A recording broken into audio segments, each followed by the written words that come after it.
It's noon here in Ventnor City, New Jersey, and our nation's capital, Washington, D.C., and this is CarEdge Live for Friday, February 28th, with your hosts, me wearing another new addition to my spring sweatshirt collection, Ray, and my handsome son, Zach. How are you today, handsome? Doing great, man. I still need to get that haircut, and holy cow, our desperate times going to call for desperate measures. However, yes, we've got a sponsor for today's show, our friends over at DeleteMe. Thank you, DeleteMe. Link in the top of the description. We're going to talk about them in about 5 to 10 minutes.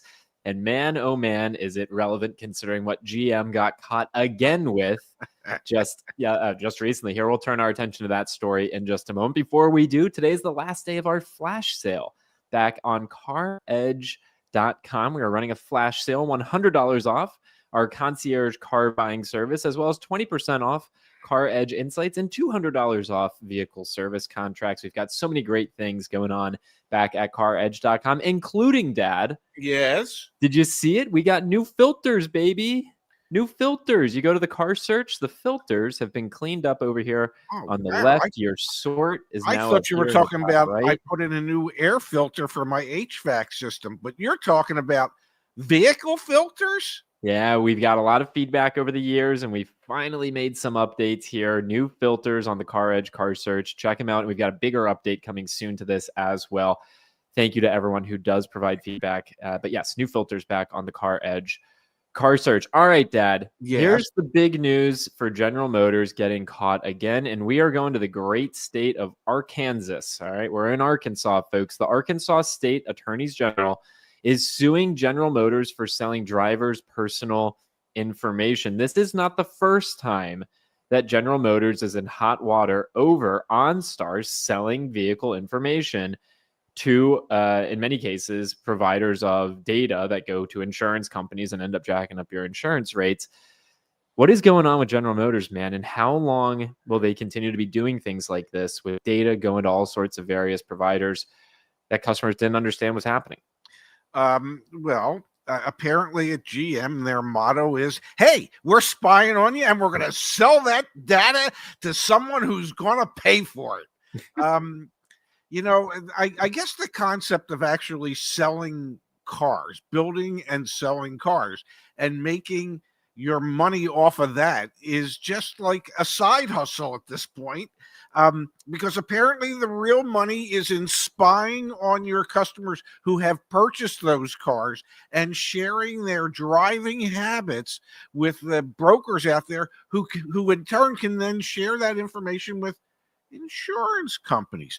And so the insurance company can wonder, why is this son of a gun out there driving around from 1 a.m. to 3 a.m? And why has he been speeding? And things like, I mean, it's lunacy. And the customers have no idea that GM was collecting this data, but more importantly, sharing it. Well, not sharing it, selling it. Yeah, Dad, look at this. Look at this right here. Bloomberg Law reported on the lawsuit. The complaint says more than 100,000 Arkansas residents. I know, man. Arkansas residents were victims of the, quote, secret scheme, which the complaint calls all the more egregious since GM and the insurers it sold to had no way of knowing if the owner of the vehicle, a friend, or valet was behind the wheel when the bad driving occurred. This comes on the heels of last August, Dad, where the Texas Attorney General Ken Paxton sued General Motors for deceptive trade practices relating to its collection and sale of driving data as well, calling GM's OnStar system at the time an Orwellian big brother. The Arkansas complaint alleges that the automaker gave dealership salespeople financial incentives for signing consumers up for OnStar. We know that, Dad. When we've worked with dealer partners in the past, they would get on our butts when customers who bought through CarEdge didn't activate their OnStar, didn't activate the app on their phone, because they get paid extra money if the customer activates these things. And what happens when you activate these things? You have Big Brother watching you and selling your data indiscriminately to these data companies that then sell it to ultimately the insurers. Yeah, but the beautiful thing here is that in the lawsuit, it gives GM something to work on. And here's what I mean by that.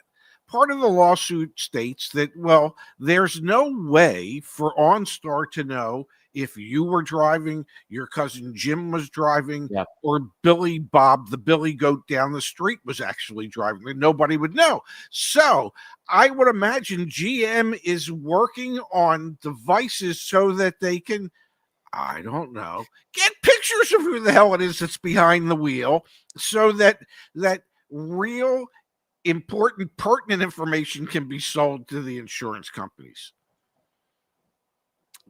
in my opinion.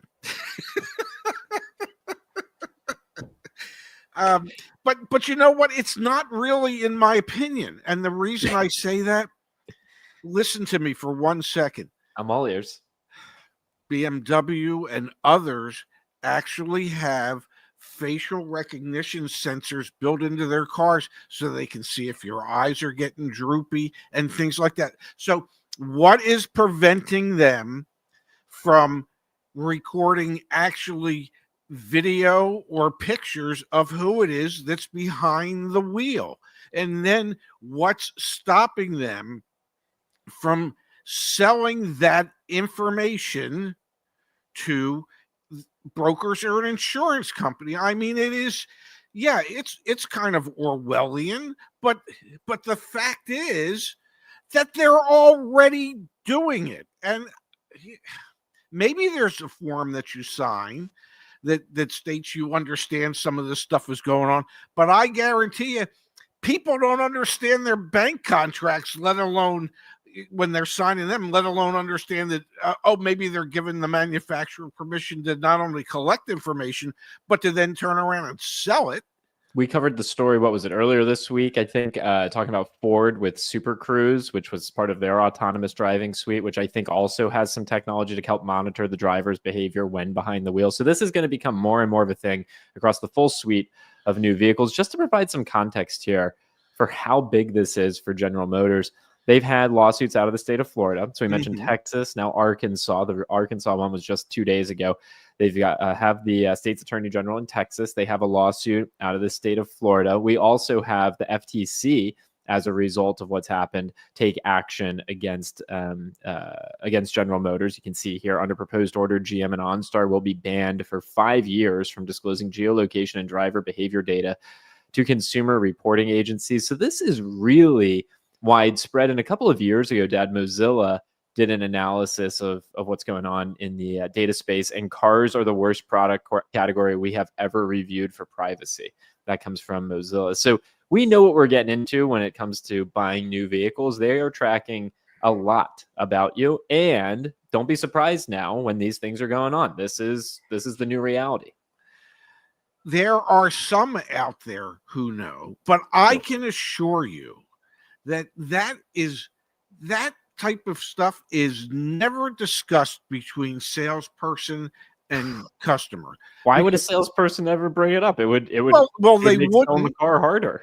Yeah, they wouldn't. And most you want OnStar, it's going to track you and jack up your insurance rates. It said no salesperson ever. Well, and the other thing is most customers aren't going to think, well, can they utilize this and track all my driving information and sell that information to a third? No, there isn't a customer out there that's saying that to a salesperson. They're getting sold on features and benefits. Okay. Now the feature and benefit of OnStar is that, they know exactly where your car is. If you have an accident, they can contact you. They can contact emergency personnel, whatever, and that seems like a real benefit. Ain't nobody sharing with the customer, oh, and by the way, they know how damn fast you were going when you missed that curve and you had that accident. They're not sharing that with the people. I think this is a perfect segue into the sponsor of today's show, DeleteMe. We appreciate that DeleteMe sponsors our show. And if you're unfamiliar with DeleteMe, after today's broadcast, you really shouldn't be. We know it. We just talked about it. Data brokers are out there selling our information, and anyone can buy it. Think about it. We're having this entire conversation about the freaking GM cars getting caught and now having lawsuits in multiple states, as well as an FTC action, because they are tracking your data and selling it. If you don't think this is happening elsewhere in your life, you're mistaken. Things like your phone number, home address, social security number, and so much more, like your driving behavior, are sold online, available to marketers, scammers, and those consumer reporting agencies. What's great about DeleteMe, and the reason that my dad and I both use DeleteMe, is to take control over our data. DeleteMe removes our personal information and will remove your personal information from data brokers on your behalf. And you can get started today with DeleteMe for 20% off using the code CarEdge, or go to joindeleteme.com/CarEdge. Literally, I get a report every month showing me all of the data that they've deleted on my behalf, and I could not be more thrilled, especially because we live somewhat in public, Dad. Some people know who we are. Yes. And it's great that you can't find every single freaking thing out about me online anymore like you could before I used DeleteMe. So thank you, DeleteMe, for sponsoring today's show. So we've got that going on over at General Motors, Dad. And I think that's going to stick around for a while. These lawsuits aren't going to be resolved immediately. And we had done prior research. Many other automakers participate in behavior like this as well. Nissan, Toyota, like the list goes on and on. So I don't think there's like a quick resolution in terms of our data getting sold to these insurance companies. And it must go to influence those rates. You know, wouldn't it be great if, say, part of what the cars regulations that the FTC had been trying to get implemented was people having to sign a form acknowledging that they understand that their car is spying on them. Because I am telling you, I mean, you buy a smart TV. It's smart. It's spying on you. Oh, 100% it is. Yeah. You buy your cell phone spying on you. People don't understand that their cars spy. People don't understand half the stuff they buy is spying on them. Okay. If it's connected to the internet, Dad, it's spying on you. Yeah. And Ford even came out and said that they're trying to get a patent so that they can gather the information on you as you are driving, what you're listening to, and tailor commercials directly to what it is that you're doing at that moment. So people need to understand they are signing away their privacy when they buy things. And they don't understand that when something they buy comes with a 42-page license agreement that they don't read. Yeah. Okay, but they have to acknowledge that they read it. I've got a question for you, Dad. Yeah. Because I have an idea for something I want to build at CarEdge, and I'm curious your feedback, and I'm curious our community's feedback. You know, when you reach out to dealers and then you just get spam phone calls. I mean, they're doing their follow-up. Yeah. What if CarEdge built an AI buying agent? So instead of providing the dealership with your contact information, we, CarEdge, gave you a free phone number to use, a free email address to use. And when the dealership called, instead of you just hanging up on them because you don't want to talk to them, AI texted with them or talked to them and said, hey, you know what? I'm not interested in coming in. I just want the out the door price. I'm curious. Because you're right, Dad. People just they willy-nilly fill out forms. Your info's there. You buy this. Next thing you know, everyone's got your data. I'm curious. What do you think of that idea? A world where instead of you having to deal with it, we built something that's trained to deal with it on your behalf. Okay, and then I have one question for you. Yeah. Will we then turn around and sell those people's private information to somebody else? I mean, it's like, and I would hope. What are you talking about? No, like if someone comes to us and they want to contact a dealer, but they don't want to deal with all this spam and BS, what I'm saying is put a layer in between it.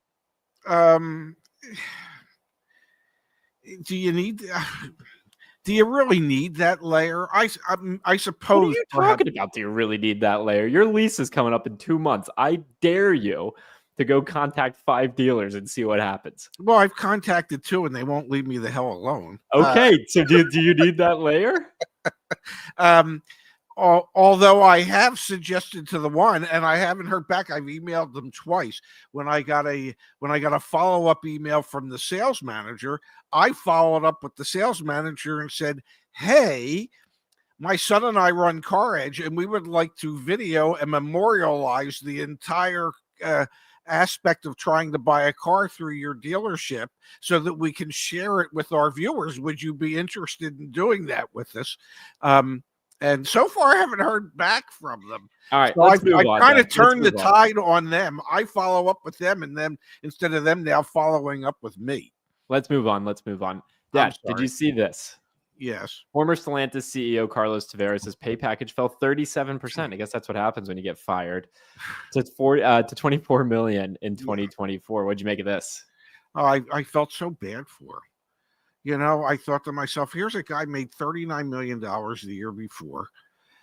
And you know, he fought his ass off to destroy Stellantis and succeeded in many ways, and got booted or asked to leave in very early December.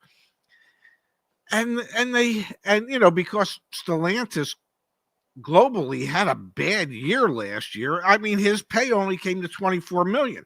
Now, not that we should really feel bad for him, because he got a $12.5 million golden parachute when they let him go. That his severance for having run Stellantis into the ditch was a much lower base compensation for 2024 from 39 million to 24 million, but a $12.5 million severance package on top of it. So he still made $36.5 million last year.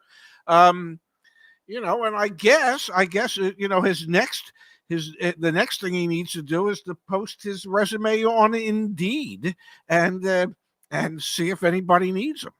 Pops, I missed earlier in the show. Thank you, Alex, the Alaska audio guy. We appreciate the kind contribution. Ray puts the edge in CarEdge. Dad, maybe if you keep it up, your pay package could be $24 million someday. I don't think that would be a 37% decline there for you. I think that would be a what is like 99.99% increase. I think that would be funny if my pay package was ever 24 million. Now, Dad, did you see the other story that comes from a domestic automaker? Ford pulls the plug on stocking EVs at regional hubs instead of dealer lots. Ford, I give Ford a ton of credit. We give them a lot of crap here on the show because a lot of the decisions they make end up not working out particularly well. At least they try. Yeah, but at least they try. Like one of my favorite Ford decisions that they ever made was we are cutting back on quality control and instead going to rely more on social media to help inform when we make mistakes. Yes. To be clear, I run a software company. We make a lot of mistakes and people tell us about it. Software. Yeah. You're building hardware, you're building trucks. That's not the right approach. But this one, Dad, Ford had taken a stance where they were going to send fewer vehicles to dealer lots and instead have a new distribution model. And it seems like that lasted, all of maybe like 6 months? What's the story here? Close to a year. But what's interesting is this was one of the few times, at least in my mind, that automotive news showed that they have a wee bit of a sense of humor. Okay, because this was for EV distribution only for their Lightnings. Yep. And so the headline reads, Ford pulls plug on stocking EVs, which would indicate, you know, the damn things are plugged in. So I thought just from a humor perspective, this was one of the most humorous headlines I have seen anybody write at automotive news. And I do give Ford credit, trying to figure out a way to cut floor plan costs for dealers by Ford having regional distribution centers or rapid distribution centers where the cars or the vehicles are sitting, and the dealers could then let Ford know we need this vehicle here, and Ford would get it to them within 7 to 14 days. Makes a great deal of sense, except dealers realized they couldn't advertise any of that inventory because it wasn't theirs. So people didn't know what might be available. And it just created other issues. But you do have to give Ford credit for trying. You know, because Ford was willing to absorb the cost and the floor planning of all these vehicles so that the dealers wouldn't have to. Yep. There were too many other issues. It was, as somebody once said, or somebody commented in the article, he says, you know, in theory, it makes a lot of sense. In practice, it just doesn't work, and which is Yeah. unfortunate.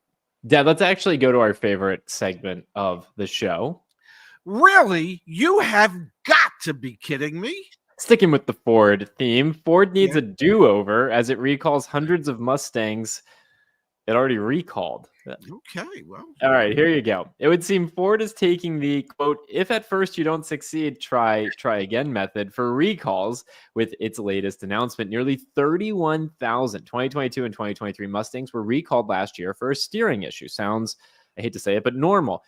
That, unfortunately, Dad, was the start of it. Ford biffed the repair on some of them, so now more than 300 Mustang owners have to take their car back to be repaired once again. The issue Ford first dealt with back in 2024 was that the secondary steering torque sensor wasn't calibrated correctly. That means the steering wheel can turn side to side with little warning, causing a very dangerous loss of control. And as you can see here, unfortunately, what happened was even though it wasn't a terribly complicated fix, dealers just had to update the power steering module software. So it seemed that it would be easy. 3,200 owners got unlucky with the fix, and now they have to take their cars back to the dealer to get the fix redone. Ugh, no bueno. Well, you hate when that happens, but I'm trying to figure out as nice a way to say this as I can. But with Ford, you kind of almost expect it to happen. When you have led the North American marketplace in recalls, like 4 out of the last 5 years, probably 8 out of the last 10.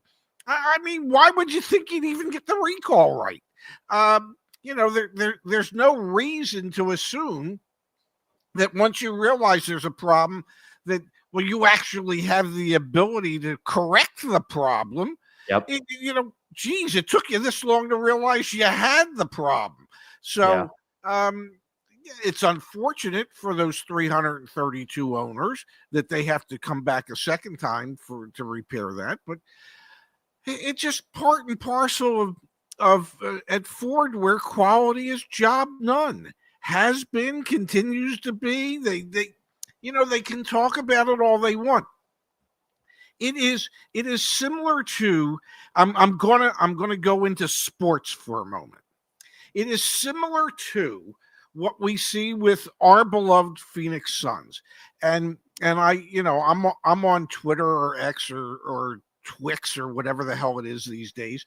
And I see, the reporters and the questions they ask, and it's like, what or how?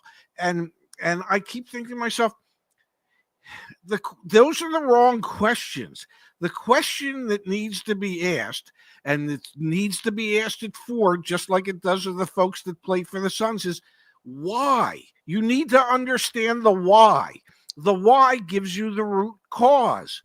Why do we have so many quality issues? Why can't we get the fix correct? Ask the why questions, because I've learned this. When you ask a why question, it forces the person who's answering that question to have to drill down in their answer. We can all see the what. We know what the what is at Ford. Your quality sucks. Okay. Why does your quality suck? Why is it that your engineers aren't performing tests at the level that you might require? Why is it that you can't come up with the proper fix in a timely manner? Those are the questions that need to be asked, not the how, not the what, but the why. And just to clarify, Ford's quality, you said something and then you wanted to follow it up with just one other thing really quickly. Well, in my opinion. And the data backs it up as well, folks. Ford currently leading this year with 10 recalls. Forest River, the RV company, next. But then you've got Toyota with 5 recalls so far this year. Chrysler FCA with 5. Honda with 5. So some surprising names in the recall list right now. But, you said it. 4 out of the last 5 years, Ford has led the league in recalls. We've got from Rich here. Rich says, I fat lingered my request yesterday. I want Zach to look at the 1959 Cadillac DeVille, a real land yacht. My bad. What is this, folks? This thing is massive. Look at those. Look at the tail fins. What, tail fins? Is that what that's called? That's what those were called. Yes. I mean, Yeah. this is Yes. nuts. That was like a spaceship before we had spaceships. This was like people go, well, if we had spaceships, and then they go, well, they'd have to have fins like that on them. I mean, Yeah, it's nuts looking, man. it is indeed, and you have to say to yourself exactly what do those fins do, other than create a really unique look. And if you take those fins off, that almost reminds me of the what is it, the EV6, whatever the hell it's called at the Hyundai, the way with the curved ass end of it like that.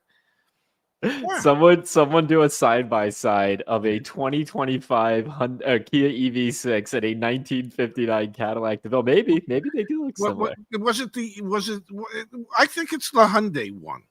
Oh, the Ioniq 5? The Ioniq, the Ioniq 6, I think it is. Okay.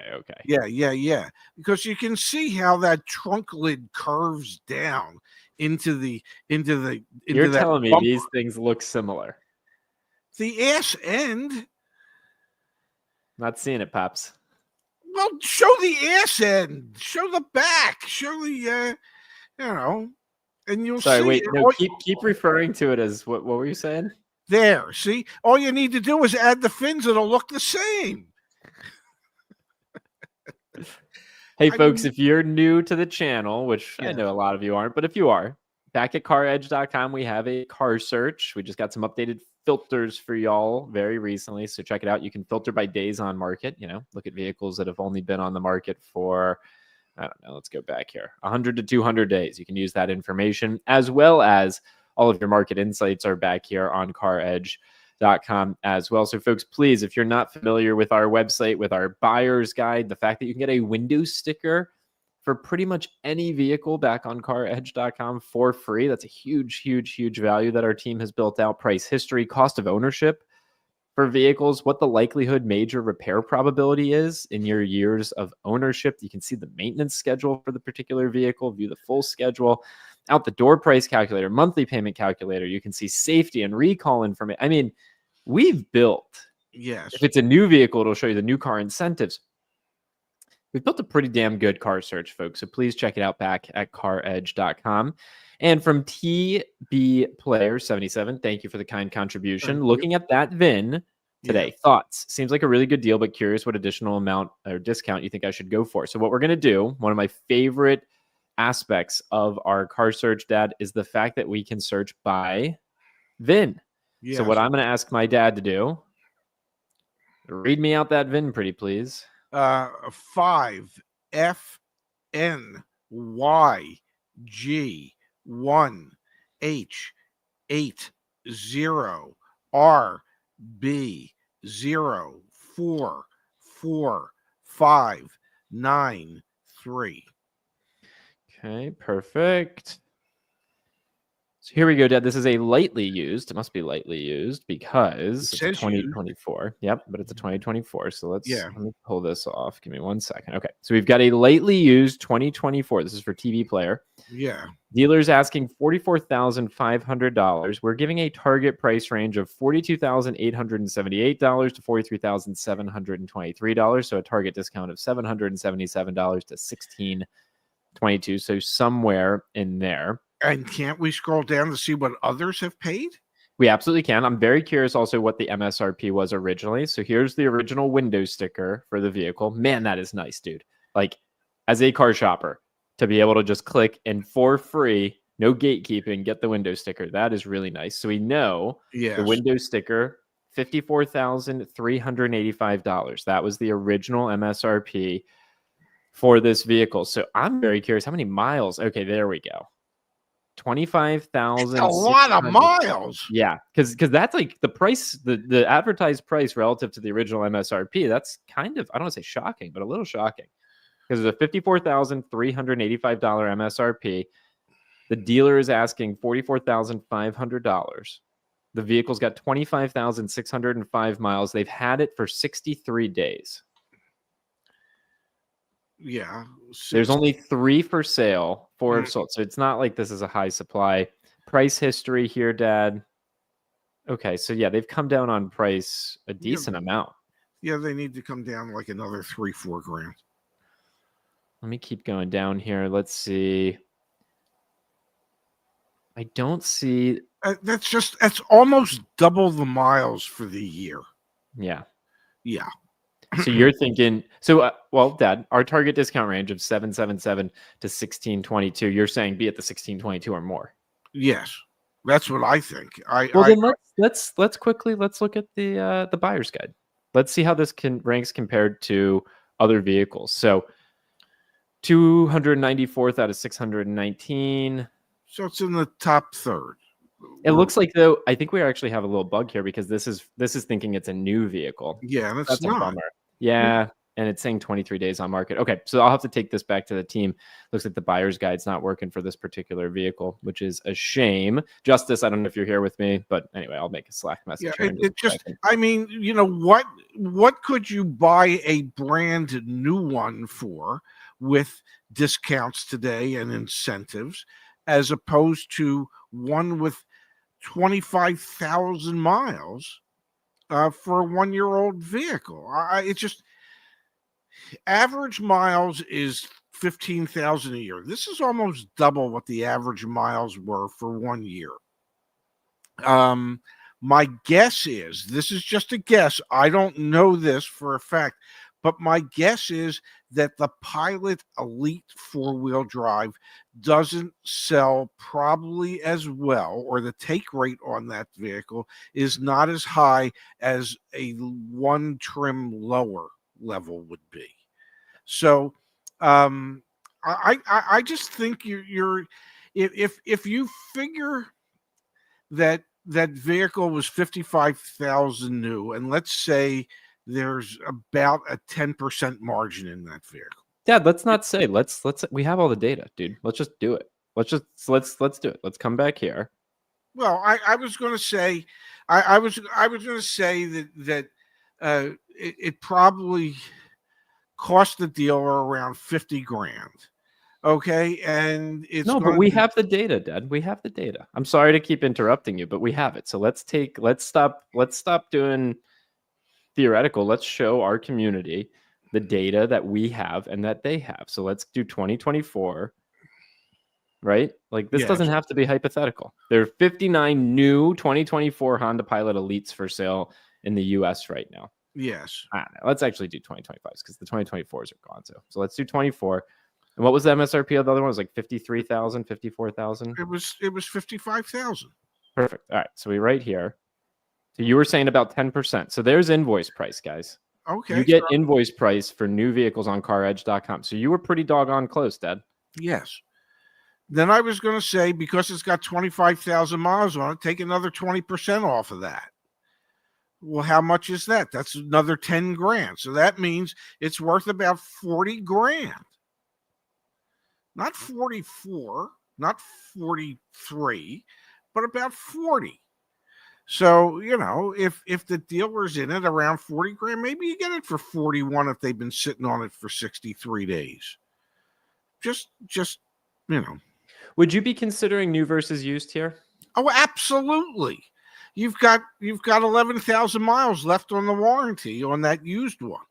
So, if you can get a new one for $5,000 more than what they're asking for that used one, and the new one's a 2025 and it's got no miles on it, it's got a 3-year warranty, I don't know, for 5 grand, I think I feel better about that. Yeah, I think so too. And I'm interested, Dad. Let's actually look. We have, and my guess is there could even be some finance incentives. You read my mind. New ones. Yeah, here we go. So on new vehicles on the CarEdge Car Search, it shows you the applicable incentives based on your location. There's a lease offer and there's 3.9% financing for up to 36 months. So, it just that just seems like it hasn't been discounted enough for a 25,000 mile 1-year-old vehicle that isn't as popular as a lower trim level would probably be. You know what? It's been a while since we've done like a real deep dive. So TB Player, I hope that was helpful for you. We've been talking about doing the call-in shows, and those should be out in the wild next week for some of our live shows. We should be doing more of that, Dad. And I want to ask our community: would you value more and more of that? You don't have to donate to do it, obviously. That's what pulled it up there. But when we start doing the call-in shows, digging into the tools that we've built, digging into the data to help provide recommendations for pricing, what's a good price, things like that, because that felt really valuable there. And sorry for interrupting you a few times, Dad. I just think it's important. We've spent millions of dollars over the past 5 years to build what we've got. And so, like, you remember, invoice price was last year. We don't have to guess what the dealer paid for the car. We pay a lot of money every month to be able to surface that information to our community. So I'm very passionate, because I've spent a lot of money to build what we've got. From Marsh, Dad. Thank you, Yeah. Marsh. Looking to purchase a new Chevy Silverado 1500. Thoughts on going after a leftover 2024, and what discounts should I expect to see in doing so? I'll pull up some data on discounts, but can you talk to Marsh here a little bit about why and what might happen if you go for a leftover 24 instead of a brand new 25? Well, the first thing I would do is I would find out how long a dealership has had the 2024. The longer they've had it, the more motivated they are to get rid of it, because it's costing them money every day to have it sit on the lot. In floor plan costs, and floor plan costs are the finance charges that the dealership has to pay in order for someone to pay for their inventory while they're waiting to sell it, which is what the lending institution does. So it costs them money to have the vehicle sit there. It's a 2024. We are going into March of 2025. You don't need to be sitting on 2024s any longer. So the dealership should be highly motivated to get rid of it. So there should be strong incentives from the manufacturer, strong motivation from the dealer, and even if it means taking a small loss to do it, a dealer could and probably would entertain such a transaction. So let's look here, Dad. I'm on the car search. We've got 82,365 new Chevy Silverado 1500s for sale. And one of the things you can do is the sort over here on the right. You can actually sort by days on market oldest. This is going to pull in some junk. I want to be very clear. So you can see here, 2018 work trucks, like it's going to pull in some junk. Let's limit this to 2024 to 2025. Obviously, this one that's got 7,500 miles on it, that's a service loaner. Yeah. Or a service loaner in some capacity, or maybe mislabeled as a used. But I mean, this is a good way to start to find some of that aged inventory that's been sitting on dealers' lots. You can see here, I mean, many over 500 days. And then what's interesting about this is if we were to click on one of these, so I'll click on this one, I'm not anticipating as we scroll down here to incentives to see too much. Okay, there are some incentives on the 2024 Silverado 1500 still. The incentives might actually be stronger. I probably would be stronger at this point on the 2025s, because they're obviously trying to sell more of those than the 24s. The 24s are lingering at this point. But all sorts of good information here that can help inform that decision for Marsh or for anyone. There you have it. Dude, good show today, Dad. Good show. We got to thank DeleteMe. I know we had a lot of sponsors this month, but I want to be very clear. Y'all supporting our sponsors helps us be able to invest in things back on the business. So thank you for that. Thanks for listening to me doing those shticks. If you find value in our sponsors' products, please use them. Click on our links. That's how we get attribution. That's how they continue to support us moving forward. So we really do appreciate that. And for those of you that take advantage of things, like right now, we're doing our flash sale. It ends at the end of today. We are doing our best to continue to make CarEdge a better place. You might not love every single thing we do, me and my dad, or CarEdge.com, what our company does, but you got to give us some credit. We've been showing up every day for over 5 years to build the best car buying experience. And if you can't appreciate 5 years of hard work, I don't know what to tell you. But if you're interested, we've got the flash sale running right now. Our concierge car buying service, $100 off, as well as 20% off CarEdge Insights. I hope you have a fantastic weekend, Dad. It's going to be 63 degrees here tomorrow in Washington, D.C. You know what I'm doing to celebrate? You're going for a run? Julia, my dear friend Julia, recently turned 30, and we agreed not to run 30 miles, instead to run 30 kilometers. So yes, I have an 18.5-mile run tomorrow morning. Sounds very, very pleasant. And then I believe it's probably supposed to be in the 30s on Sunday, is it not? Yeah, it's supposed to get chilly again, but Yeah. yeah. So good for you. Enjoy it. Oh, by the way, I bought the pay-per-view fight on Amazon for tomorrow night. So I don't know what your plans are, but if you want to watch the Tank Davis fight, you'll be able to pull it up on Prime. Thank you, Dad. Hey, one thing really quick from Trintrella. Sorry, Yeah. can't use CarEdge, too confusing. So Justice, we've worked with Justice for 3+ years now. Justice is responsible on our end for gathering customer feedback and making sure that we're making the platform better for everyone. Trintrella, if you're up for it, please spend time with Justice. Let us know. Let him know. And then we have a whole team dedicated to trying to make it less confusing. I feel like we've made some good progress recently, and we have a ton more room for improvement. So please share that feedback with us. That's the only way we get better. Every time you use the phrase ton more, I'm reminded, literally, this is true, back in the early 70s when there was a shortage of Nissans. Yeah. We actually bought some excess Nissan inventory from a dealer, I believe it was in Buffalo, New York, and it was Tunmore. And that was the name of the dealership, Tunmore. And I just always imagined their slogan was, you get a ton more when you buy at Tunmore Nissan. Yeah. I love that, man. I love that. Yeah, I just always found it interesting. Igor, keeping me honest here, Justice has been with us for over 4 years. Justice, thank you. Like, I give you and me, Dad, and the whole community and our whole team a lot of credit. We show up every day. Some days are not our best days. Some days we have challenges, but you know what? We show up here. We show up, folks. You can count on us. And I think we're working. Yeah, we're working on something worthy here. Whether you like us or not, whether you like the thumbnail, whether you like the headline, whether you like my nonsense, we show up every day, every damn day. And hey, if you don't like us, that's fine too. Our team does too. Thank you, Taker, for the kind contribution. RAV4 sold more units than the F-150 in 2024. #1 selling nameplate in the United States of America last year, supplanting the F-150 series, the F-Series pickup trucks for the first time in 43 years. 43 years, the F-Series had the championship banner of being the best-selling nameplate in the United States until last year. Folks, we'll be back on Monday with more CarEdge Live. Dad, enjoy the weekend. Great sweater. Love you so much. Talk to you soon. I think very highly of you as well. And yes, you have a great weekend. Enjoy your run tomorrow and enjoy the spring-like weather before it returns to winter on Sunday. Will do, Dad. Love you. Talk to you later.